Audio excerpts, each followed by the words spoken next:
Speakers हैं उनका बहुत शुक्रिया for the timekeeping. So I think we should kick start. So I think our first speaker, Dr. Umar Rafiq, eminent glaucoma specialist, Moorfields Eye Hospital, Abu Dhabi. Let's see what he has to say. Assalamu alaikum. Good morning. Thank you to the faculty. Thank you to my co-chairperson. Today I'm going to speak about ocular surface and glaucoma management. So the aims of the session, I'm going to give you a very quick, brief overview. A few simple kind of points I'd like to drill home to you. So we're going to talk about how to deal with blepharitis and dry eyes and some top tips that I've gleaned over the years. And more importantly and crucially, the importance of ocular surface, the maintenance and the homeostatic mechanism that is crucial for successful surgery, especially when it relates to glaucoma surgery. And finally, some take-home messages. So as we all know, blepharitis is exceptionally common. It can present with a multitude of symptoms with patients having sore red eyes, foreign body sensation. They get this dry eyes, and it can be particularly sometimes debilitating as well. And there's many treatments as well, but the problem that you've got is it's kind of making sure that you are on board with your patient. It is simple, but yet it's something that the patient has to persevere. And we talk about hot compress and the lid hygiene advice, and sometimes in very severe cases with ocular rosacea, you may need antibiotics as well. Omega-3, query as to how efficacious it is. Nowadays, there is lots of data and research coming out that is very, very useful as well. I personally do advocate it to my patients. And the use of lubricant drops and sometimes particularly gels or ointments for nighttime use. So it's quite a common condition. It affects around about 30% of the population. Around about 50 years or older, it affects a lot more people, mostly women, more than men, and it's commoner in the older population. However, now with the world that we live in terms of the computer vision and the mobiles that we have, our devices, what happens is essentially a lot of people, our blink rate massively reduces. So if you can imagine, subconsciously we'll blink every 5-6 seconds. But if you watch somebody concentrating on their phone or their iPad, they may go around about 20 seconds without blinking. And therefore that can cause a massive devastation in terms of the ocular surface and the homeostatic mechanism that can disrupt it. And once that goes, then essentially the whole house of cards starts falling down. So many causes of dry eyes. You have ocular surface disease, systemic conditions, Sjogren's, arthritis, inflammatory, meibomian gland dysfunction, AC, computer use, medications as well, alcohol, and predisposing to age. So I won't labor the point, but there's 3 different types of deficiencies: aqueous filament layer deficiency, lipid layer, and a mucin layer deficiency. Okay, and you've got to remember these are not distinct. There's a massive crossover in between these groups as well. And now, especially with the lubrication market that's out there, a lot of simple drops are essentially trying to focus on each single one. And sometimes not to get too kind of complicated on the point, or it's just mostly to try and explain to patients that a lot of times simple things do make a big difference as well. Rather than getting caught up in this, use this particular drop for a lipid layer deficiency, mucin layer, especially the newer lubrication drops that are out there. They do tend to treat across the spectrum. So the lipid layer is a thin coating forming the anterior surface of the tear film, and it's produced by the meibomian glands, hence why something like a hot compress lid hygiene can work, not immediately, but over time. It's very simple and it's very powerful. It adds stability to the tear film, and it helps retard evaporation. Whereas the aqueous layer is like a flushes and buffers and lubricates the corneal surface. It smooths the cornea, forming a high quality optical surface, and it also provides nutritional components to the cornea. Whereas the mucin layer is the one the closest to the cornea, and it's produced by the goblet cells. It spreads tears over the corneal surface by transforming the hydrophobic corneal surface into a hydrophilic surface, and it makes the corneal surface smooth by filling in any surface irregularities.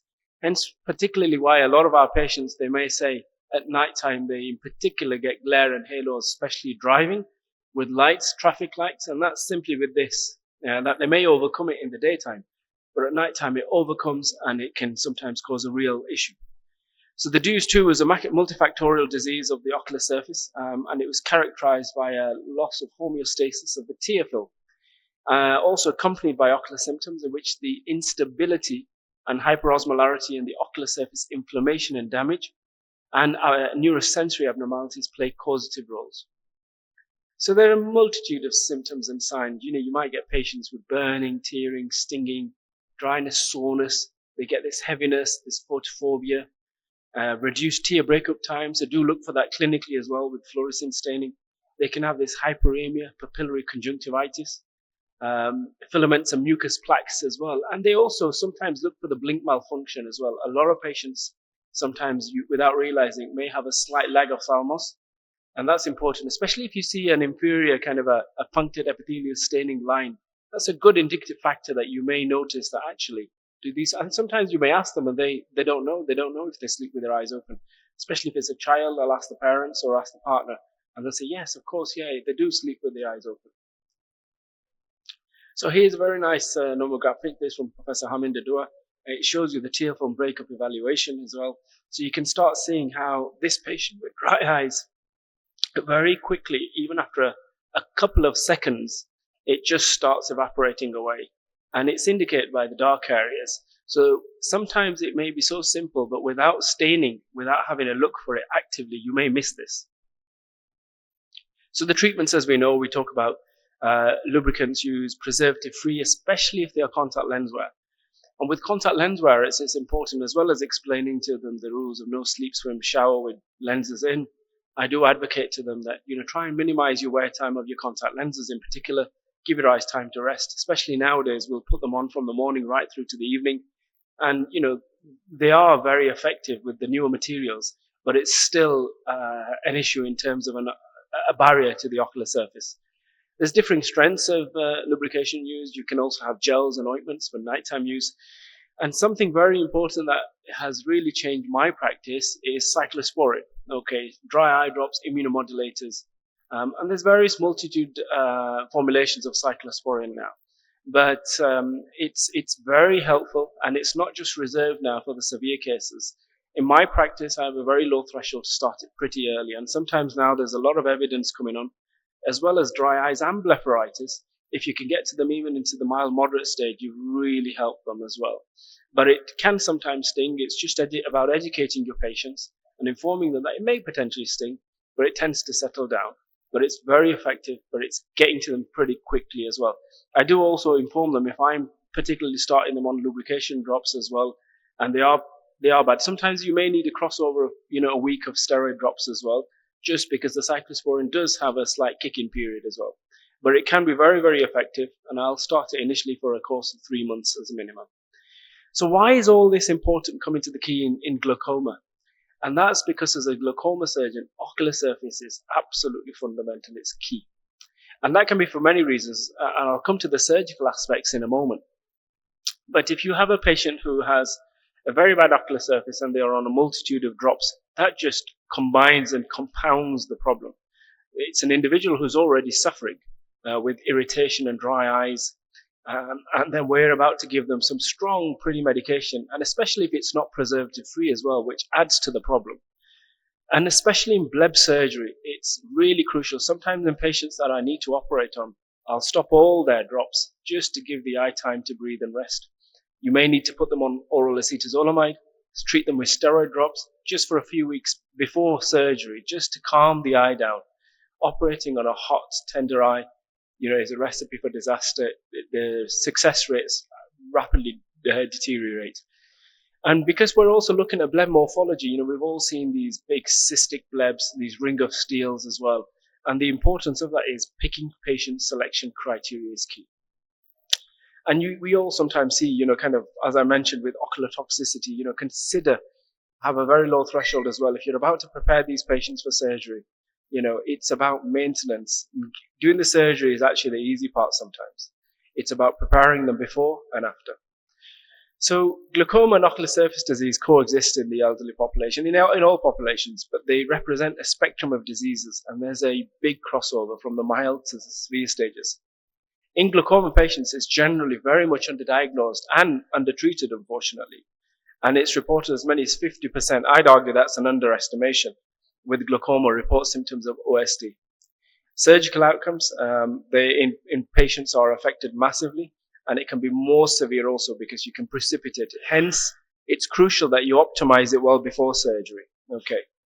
And the management of OXT exacerbation after glaucoma surgery may include, you may do punctal occlusion, use of preservative-free drops, reduction of exposure to preservatives, as I mentioned, and also sometimes, using something like cyclosporine.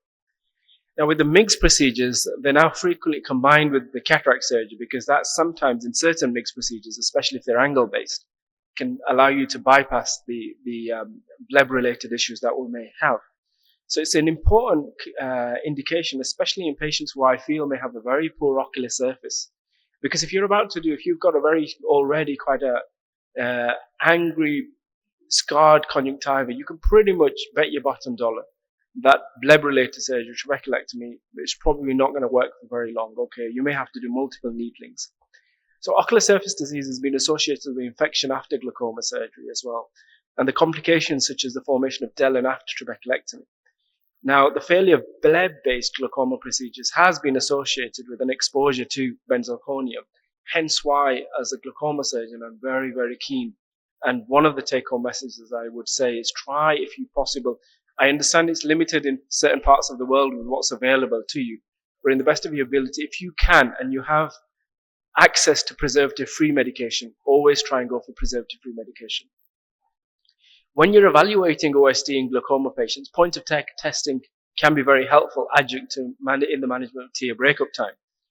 But I think clinically, you can't bypass a very good clinical slit lamp examination. It's there in front of you. We've got elevated levels of tear osmolality and MMP9. You've got these little strip tests now that are there, point-of-care testing. They came in vogue a couple of years ago. I don't really use them in my practice at all.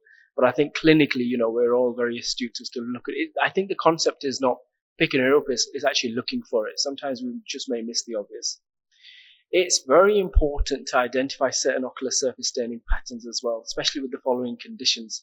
For example, keratopathy that's often associated with a follicular response. You may get some patients who have a very severe allergy to brimonidine. And this can be very, very typical as well. And there's only one real solution to that. Stop that medication. They're not going to do very well with it. You can get this replacement of the corneal epithelium with conjunctival epithelial cells due to limbal stem cell deficiency. And that's key. And the eyelid margin should be really, really examined for signs of meibomian gland dysfunction or dropout.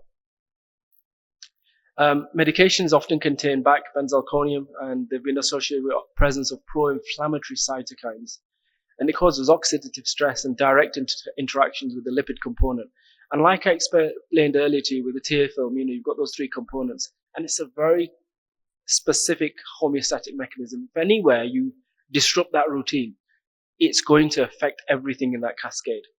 So reducing preservative exposure before surgery is absolutely crucial, and I would argue even after surgery as well. I'll do my best to absolutely try and minimize getting them on any preserved medication. And sometimes, as I mentioned, topical cyclosporine has been an absolute game changer in my particular practice. I have a very low threshold of using it. The management of these patients is pretty complex sometimes, and there's a huge amount of chair time. Sometimes, I'll explain to the patients that doing the surgery is relatively the straightforward part. It's what happens before and after. And it's you having to build a big relationship with your patient because it's getting them on board. It's not just about doing surgery. And sometimes it's about managing expectations with patients as well. And now with the MIGS procedures, that's really has changed my treatment algorithm for many years, and it has been really, really good. And this is just a little small diagram about some of the procedures that we've got. You've got the iStent, you've got the Hydras, you've got the Zen Gel Microstent, which is now been imposed in my practice with the PreserFlow as well. I'll be giving a lecture on that later on in the day, so I'll leave that for another moment. But some very small take-home messages. Have an understanding of treating blepharitis and dry eyes, and sometimes it's the simple things that we overlook that can have a crucial, absolutely important aspect on the outcome for our patients. And it's to try and understand why the ocular surface is critical to the success of glaucoma surgery, okay, and different treatment options in the preparation for incisional surgery. Thank you very much. Okay, guys, I think we'll probably switch over to a slightly different topic. Thank you very much, Omar, for an excellent and elaborative talk on glaucoma and ocular surface disease. So this one is uh, a case which I share with the joint retinal tear treatment, which was traumatic.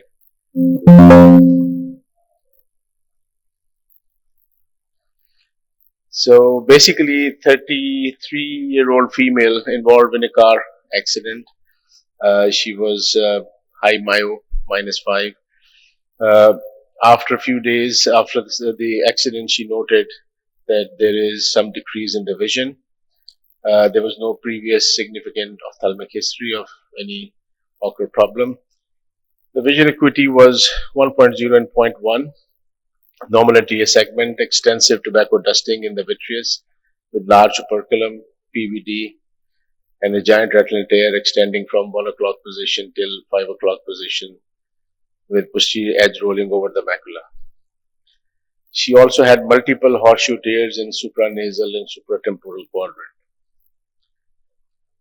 So the management plan obviously was to proceed with pars plana vitrectomy with endo laser and 5,000 centistoke silicone oil under general anesthesia. It's a pretty standard practice. So what were the challenges in this situation? The challenge was a very large folded giant retinal tear, multiple small retinal tears, clear lens, and very, very high myopia. So the aim was the surgery was to unfold the giant retinal tear, to treat all the other breaks, to spare the crystalline lens, and to reattach the retina without scleral buckling.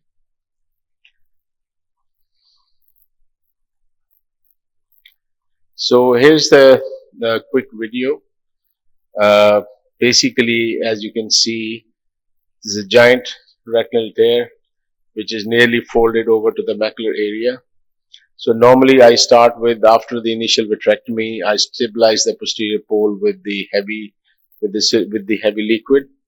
So once the posterior pole is stabilized, then the rest of the vitrectomy is carried out, and most importantly, the removal of the anterior flap of the retina. That's the key step in giant retinal tears, that the anterior flap must be removed as much as possible to prevent the PVR.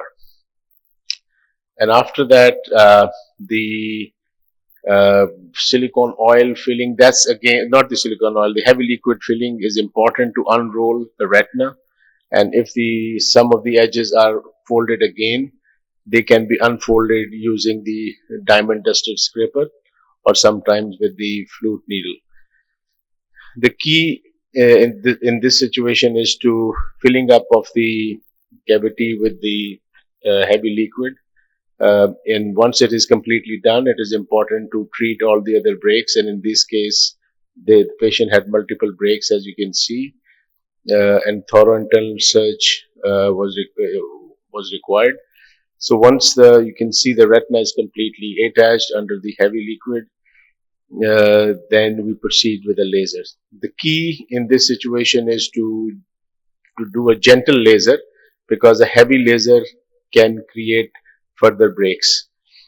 So the normal and standard practice is to do 360-degree confluent burns very close to each other along with the posterior edge of the break. Another key step that I normally use cryo for applying to the edges of the giant retinal tear or the horns, and followed by air fluid exchange. Some people do direct silicone oil PFCL exchange, but I do the air exchange. The air exchange in this situation, in order to provide to prevent slippage, has to be done very slowly and gently, and to remove all the liquid before the air comes in completely. So it's a slow air fluid exchange, uh, and then followed by the silicone oil installation. I normally use 5,000 silicone oil. Again, once the silicone oil is completely done. Now this is an edited video. This is 3 months after. Once the silicone oil uh, has done the job, there's a good cryo scarring. The silicone oil was removed completely under direct visualization, uh, and you could see that the retina was completely attached with good scarring to the periphery, and uh, at 360-degree good laser scarring is present. So, so that comes to the end of the video. So basically, the take home is that the quick stabilization of the posterior pole with a bubble of heavy liquid, that's the key. Meticulous internal search, again, thorough peripheral shaving, complete removal of anterior retinal flap, use of heavy liquid to unfold the tear, and can be assisted with Tarnod diamond tested scraper. 360 endo laser is must, and it's very important. And also, we need to examine the other eye to make sure if there's any weakness, we should treat that one also. Cryo application to the horns of the giant retinal tear. Tilt the eye towards the break as much as possible before the air fluid exchange to remove all the fluid before pumping the air. That's the key. Complete removal of heavy liquid at the end. Silicone oil, I think that's the choice in this situation. There's probably, in my hands, I do not do the scleral buckling along with the silicone oil. Examination and anesthesia for the other eye with indirect is the key. Thank you very much. So I think we'll move forward quickly to Dr. Sayyid Asad Ali, who's going to speak about the ultra wide field fundus fluorescein angiography. I'm Dr. Sayyid Ali from Moorfields Eye Hospital, Abu Dhabi, going to talk about ultra wide field fundus fluorescein angiography in pediatric vascular retinal diseases. So, it's FFA is invasive diagnostic procedure to assess the anatomy, physiology, and pathology of retinal vasculature. And it helps us in diagnosing different pathologies. But in children, main issue is like poor cooperation, getting an intravenous line, and allergic reaction. So just to give you an idea, the fundus photograph, normal fundus photograph is taken for 20 to 30 degrees in normal. But in wild field, like if you do a montage, it can give us about 75 degrees of field. And in contact fundus cameras like red cam can give up to 130 to 150 visual field of view. But in Optos, Optomap, it's up to 200 degrees. So there are two types. In children, we use contact and non-contact. Contact include like Optos, and contact include Panocam, Redcam, and non-contact Optos. We've used all these machines, and this is using Panocam. This is one of my favorite retinal camera because on one finger, one button, you can do illumination, you can do focus, and you can take the image as well. And it's wirelessly connected to the base. We did a study in Moorfields, UAE, using oral fluorescein in children, published in JAMA Ophthalmology. The rationale behind the study was because venous access is difficult in children, they're afraid of injections, and risk of allergic reactions. So in our series, there were 18 pediatric patients with different pathologies.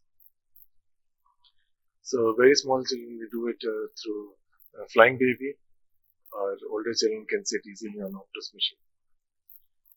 So you give oral fluorescein mixed with orange juice, only use about 25 ml of orange juice to give a concentrated sip, followed by a flushing with the orange juice. And very important to give through the straw because otherwise it can stain the lips. So the early phase in oral fluorescein comes around 5 minutes as compared to a few seconds in IV. And late phase is between 20 to 30 minutes. Yeah, this case of FEVR, Coats disease, and result shows that it gives it's a very safe, reliable, effective, acceptable with good images. I did another publication, series of two cases with using fluorescein through percutaneous gastotomy tube and It was a so now I move on to few interesting cases. So first is 5-year-old presented with a convergent squint, and which was getting worse. And before he had a surgery for squint surgery before, but on examination of fundus, revealed right disc dragging with some fibrosis.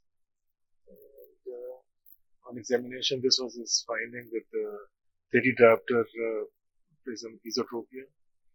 But fundus examination are interesting with disc dragging in right eye and temporal traction attachment in both eyes.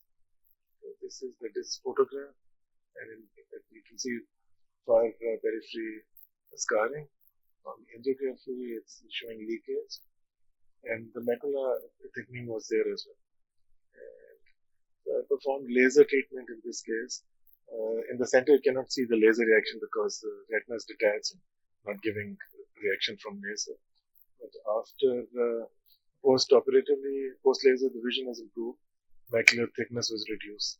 So main message is to always do a thorough examination, including dilated fundoscopy in all pediatric cases. So FEVR is a hereditary disease, can be of different severity, grade from grade 1 to grade 5B. Stage 1 is only observation. Stage 2, like in our case, need laser treatment, and in any advanced cases need retinal surgery. So case 2 is 11-year-old Amrati girl.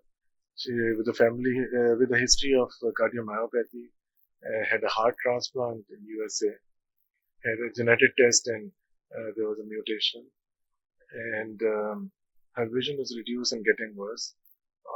She has been diagnosed with like bilateral Coats disease and raised intraocular pressure after steroid use. So examination, this was a reduced vision. Like fundus examination on first go, it looks like a Coats disease, but careful examination, you can notice there's arteriolar dilatation, especially on this angiogram. So with small and big arterioles, there's outpouching. Rest of the features are the same, like Coats disease, like there's avascular areas with leakage.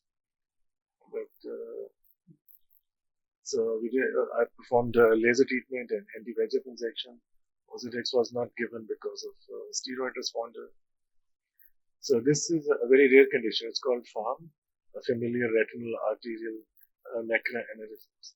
So these, it's only like few families, 15 families in Saudi, and it's a few cases in UAE. So extremely rare condition. So case 3, 8-month-old male baby with born at 33 weeks of gestation, 2.3 kilo at birth, presented with divergent squint, no family history of eye problems. The vision is 0.6 on logMAR, left exotropia 35, and marked anisometropia, hypermetropia. So up till now, it looks like a typical case. It's out of premature, but it's out of ROP age. But the examination show this lesion, the left eye. And this same baby with two different cameras. And the other eye also got us one peripheral white calcification. So it's a retinoblastoma, and it's bilateral with no family history. So sporadic case. So it was group A in left eye and group D in right. MRI, there was no extraocular extension. So the family traveled to overseas to US for the treatment. And the last case, baby girl born extremely premature at 22 plus 6.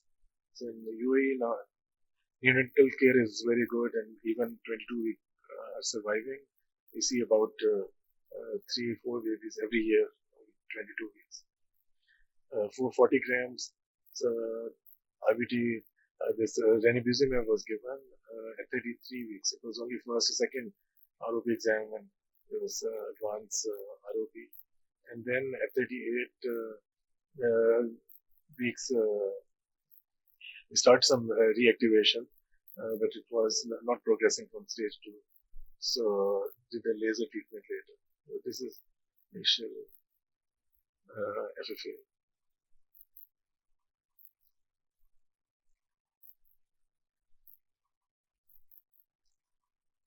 You can see the branching vessel plus disease and peripheral avascular retina.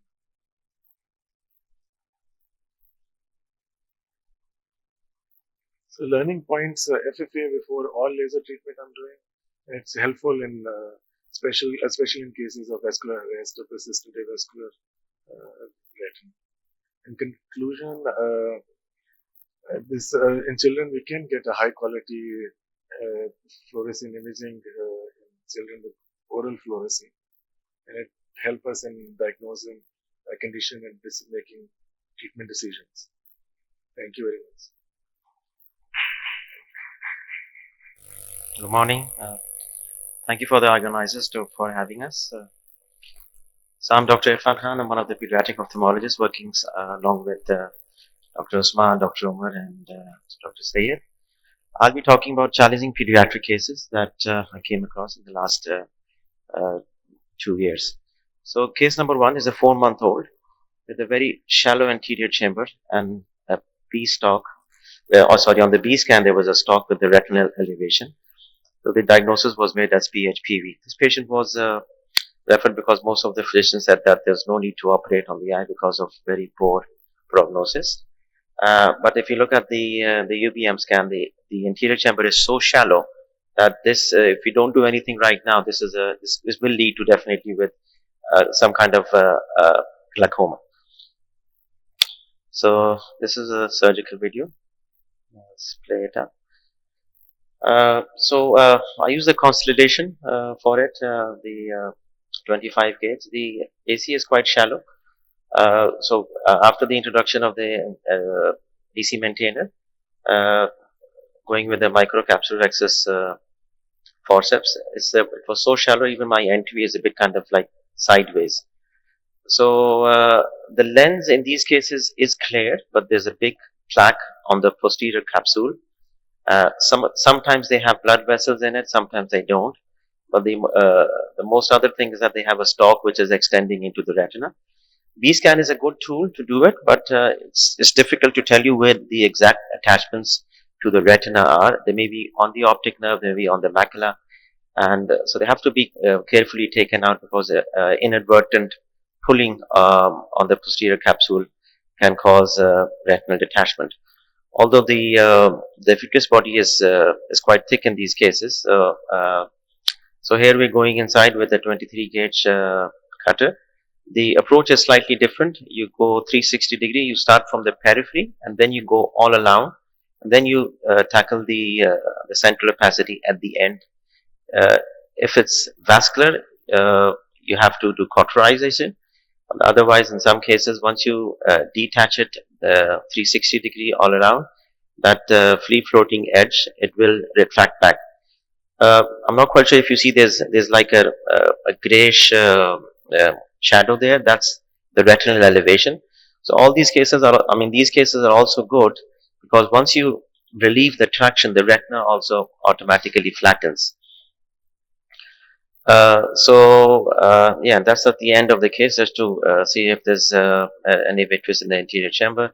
My call, and usually finish these cases with a surgical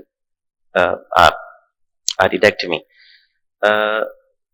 Now, these cases, they have a high chance of developing glaucoma. It can happen in the first. I think that's So these are the steps. First, we did the vitrectomy, and this is the stalk. The stalk, if you look at it, initially it was quite thick, but they do contract. So in the second picture on the right, you see that fibrotic edge has become quite thin, and that's the opinion. I don't have a cursor here. I can see it here, but on your right hand side, you can see that that's the retinal fold, and it's just on top of the optic nerve. The same patient then developed glaucoma, and she underwent a deep sclerectomy. the appearance of the UBM on the top, that's before and after. So if you look at the iris and the cornea, and now the iris is quite well placed. Lower below, this is a deep sclerectomy, and we're also using an intraoperative OCT. It just identifies where are we. Deep sclerectomy is a good procedure in which you dissect the sclera up to the trabecular mesh, in which you get some oozing of the aqueous humor.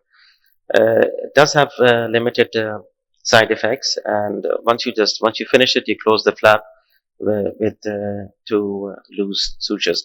That's the appearance of the child after both the procedures now. Okay, this is a second case. Sometimes you get these cases in bunch, and sometimes you don't see them at all. This is a 6 weeks old, again shallow anterior chamber. IP was 26. B scan had a thin stalk, but the retina was flat. Difference between this case and the previous case is that the posterior capsule is quite vascularized. So in this we use the endocartry. The endocartry is part of the constellation. So I usually do the lensectomies, the pediatric cataract with a 23 or 25 gauge constellation, again with the AC maintainer. So we've already removed the anterior capsule. We removed most of the lens, and this is the posterior plaque. Again, you use the once you use the endodiathermy, you go inside, you cauterize all the blood vessels as much as you can, and yeah, you're going all around, because if you try to cut them, then they can bleed and they can completely obscure your view, and your surgical planning can completely go the other way around. Now, these plaques are really quite thick, so you really have to puncture them with an MVR. Sometimes you have to use a micro scissors, and uh, sometimes it's a bit scary because you think that you don't see the retina behind, and you think that there may be a slight elevation of the retina. Once you have an opening with the cutter, you go all around. You identify your stalk. You stay away from it uh, initially. Then you go all around 360-degree. The only thing with these PHPVs is that you really have to go right up to the aura, because this fibrotic membrane later on during the healing process, it does contract. When it contracts, it can cause ciliary body detachment, which later on can cause a Thai-sickle eye. That's why most of these cases, if they are not done properly, they can lead to phthisis bulbi. And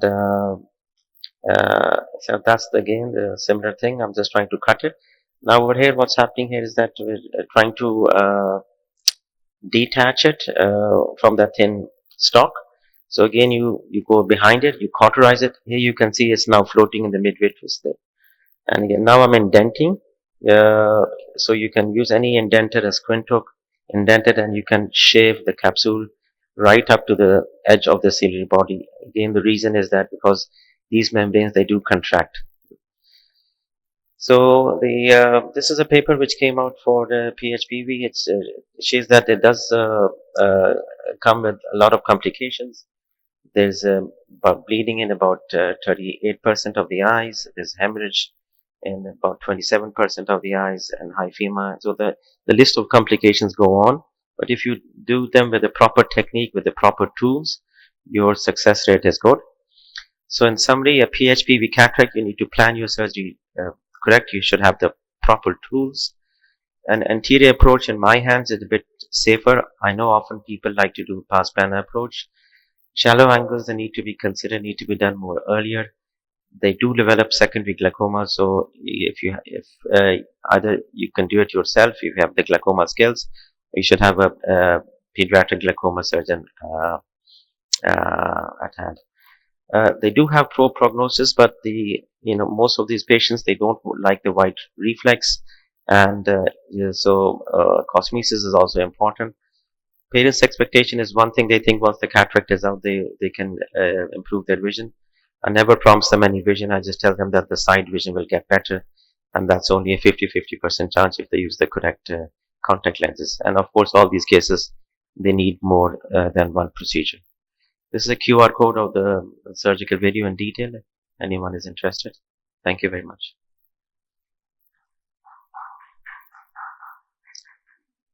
All right. I think this is the end of the session. Thank you very much for inviting us. Have any questions from the audience? No? Okay. Well, thank you very much.